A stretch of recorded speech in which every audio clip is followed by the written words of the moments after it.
कुंदनपुर के सिपाहियों के कुछ ट्रक अचानक से राजवीर के घर पहुंचते हैं।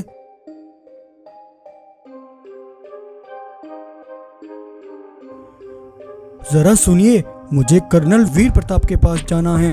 हाँ बेटा, मैं ही वीर प्रताप हूँ, बताओ क्या बात है? क्या तुम मेरे बेटे राजवीर के दोस्त हो? जी हाँ, मैं उसका दोस्त बशारत खान हूँ।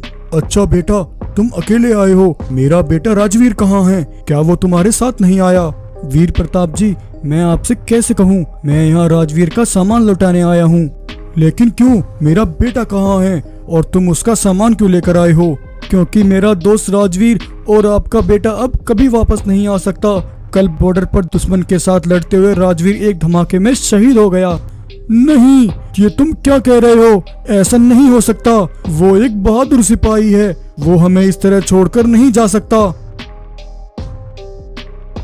वीर प्रताप अपनी बहू गौरी के पास आता है। गौरी बेटा, मैं तुम्हें कुछ बताना चाहता हूँ। पिताजी, इससे पहले आप कुछ कहें, मैं जानती हूँ आप मुझे यहाँ राजीव के आने की खबर देने आए हैं। बताइए ना पिताजी, वो कब वापस आ रहे हैं? बेटा गौरी, जैसा तुम सोच रही हो वैसा अब कभी नहीं हो सकता। तुम एक सैनिक की बेटी ही नहीं, एक सैनिक की बहू और पत्नी भी हो, और साल साल भर तुमने अपने पति की जुदाई का गम भी बर्दाश्त किया है। गौरी बेटा, सैनिक होना एक देश का सिपाही नहीं, बल्कि वो उस देश की शहादत भी है, कुर्बानी है, बलिदान है। और एक सैनिक के घर वाले सैनिक से भी बड़े शहीद होते हैं, क्योंकि वो उम्र भर उस गम को बर्दाश्त करते हैं। पिताजी, आप क्या कहना चाहते हैं? साफ साफ कहिए। वीर प्रताप गौरी को एक चिट्ठी देता है जिसमें राजवीर के शहीद होने की खबर थी। चिट्ठी पढ़कर गौरी के पैरों तले जमीन खिसक जाती है। नहीं पिताजी, ये सब क्या हो गया? ये सच नहीं है। वीर प्रताप और गौरी को राजवीर की मौत का गहरा सदमा पहुंचा था। दरअसल आज से कुछ दिन पहले एक सिपाही ने राजवीर को एक खबर दी। राजवीर, कोबा के कुछ सिपाहियों ने जबरदस्ती जानवरों को बंदी बना लिया है। उसके सिपाही जानवरों से उनका सोना लूटने आए थे। हमारे सिपाहियों ने उन्हें चारों ओर से घेरा हुआ है, लेकिन मासूम जानवर उनकी गिरफ्त में हैं और उनकी जान को खतरा है। तुम्हें फौरन चलना होगा। जब राजवीर ने वहां जाकर देखा, कोबा के कुछ जालिम सिपाहियों ने जानवरों को बंदी बनाया हुआ था। कुंदनपुर के सिपाहियों, कान खोल कर सुन लो। अगर इन जानवरों को जिंदा देखना चाहते हो तो अपने हथियार डाल दो और हमें यहाँ से जाने दो। अगर तुम में से किसी ने भी आगे बढ़ने की कोशिश की तो वो अपनी जिंदगी से हाथ धो बैठेगा। उधर दूर अपने ट्रक पर खड़ा कोबा अपने सिपाहियों के निकलने का इंतजार कर रहा था। अब तुम देखना मेरे ये जाबाज सिपाही कैसे उन जानवरों की आड़ में वहाँ से निकलने में कामयाब होते हैं। उधर कुंदनपुर के सैनिकों ने कोबा के सिपाहियों को अपनी बातों में उलझाए रखा और इधर राजवीर दबे पांव उन बाघ मानव सिपाहियों तक पहुंचा और बड़ी खामोशी के साथ राजवीर ने एक एक करके उन सारे सिपाहियों को मौत के घाट उतार दिया। कोबा अपने सिपाहियों को मरता देख गुस्से से दहल उठा। राजवीर, तुमने मेरे सिपाहियों को मारा, तुम्हें ये दुश्मनी महंगी पड़ेगी। अगले दिन एक सिपाही राजवीर के पास एक खत लेकर पहुंचा जिसमें राजवीर को फौरन बॉर्डर पर पहुंचने का हुक्म मिला था। पिताजी, गौरी, तुम दोनों अपना ख्याल रखना। बेटा राजवीर, ध्यान से जाना और इस बार जल्द वापस लौटना। ये कहकर राजवीर अपने पिता और गौरी से विदा लेता है।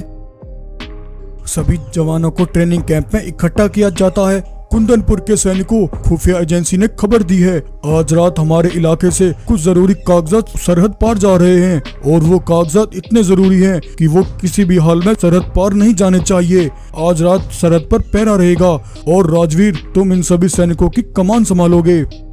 उधर कोबा अपने कुछ सिपाहियों के साथ कुछ खुफिया कागजात लेकर सरहद पार दूसरे मुल्क के सिपाहियों से मिलता है।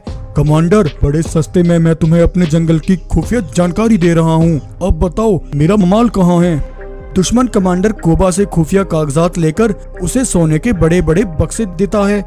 कमांडर, अब तुम अपनी जिम्मेदारी पर इन खुफिया कागजात को अपने जंगल लेकर जाओगे, इसके आगे मेरी कोई जिम्मेदारी नहीं होगी।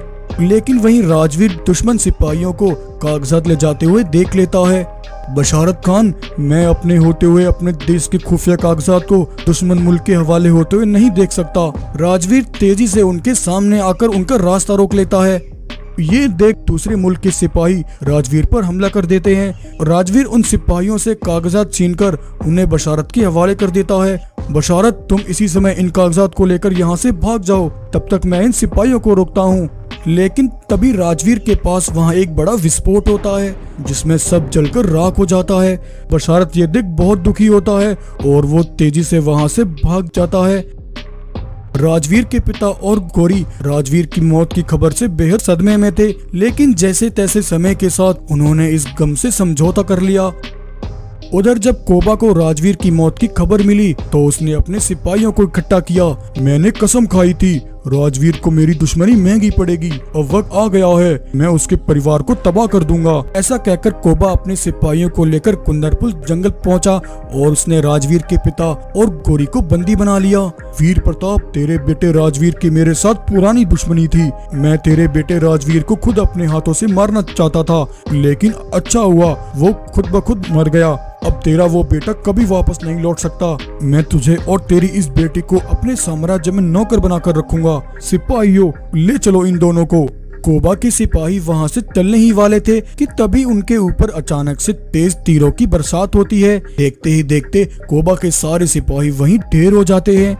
ये सब क्या हो रहा है? कौन है जो मेरे सिपाहियों को मार रहा है? वो जो भी है मेरे सामने आए। तभी राजवीर एक ऊंची चट्टान से दहाड़ लगाते हुए नीचे कोबा के पास छलांग लगाता है। कोबा राजवीर को जिंदा देखकर हक्का बक्का रह गया। कोबा, तू सिर्फ मेरा ही नहीं बल्कि मेरे देश का भी गद्दार है। तूने कुंदनपुर के खुफिया कागजातों को दूसरे मुल्क को बेचने की गद्दारी की है। मेरे पास तेरे इस कारनामे का पुख्ता सबूत है। तब राजवीर पुलिस को बुलाकर कोबा की गद्दारी का सबूत सबको दिखाता है। पुलिस ने कोबा को अपनी हिरासत में ले लिया और उसे हमेशा के लिए सलाखों के पीछे डाल दिया। राजवीर के पिता और गौरी राजवीर को जिंदा देखकर बहुत खुश हुए और इस तरह राजवीर ने अपनी बहादुरी दिखाते हुए अपने जंगल को एक बड़ी मुसीबत से बचा लिया। तो ये कहानी आपको कैसी लगी? अगर कहानी पसंद आई हो तो वीडियो को लाइक करें और ऐसी ही मजेदार कहानियां देखने के लिए हमारे चैनल को सब्सक्राइब करें।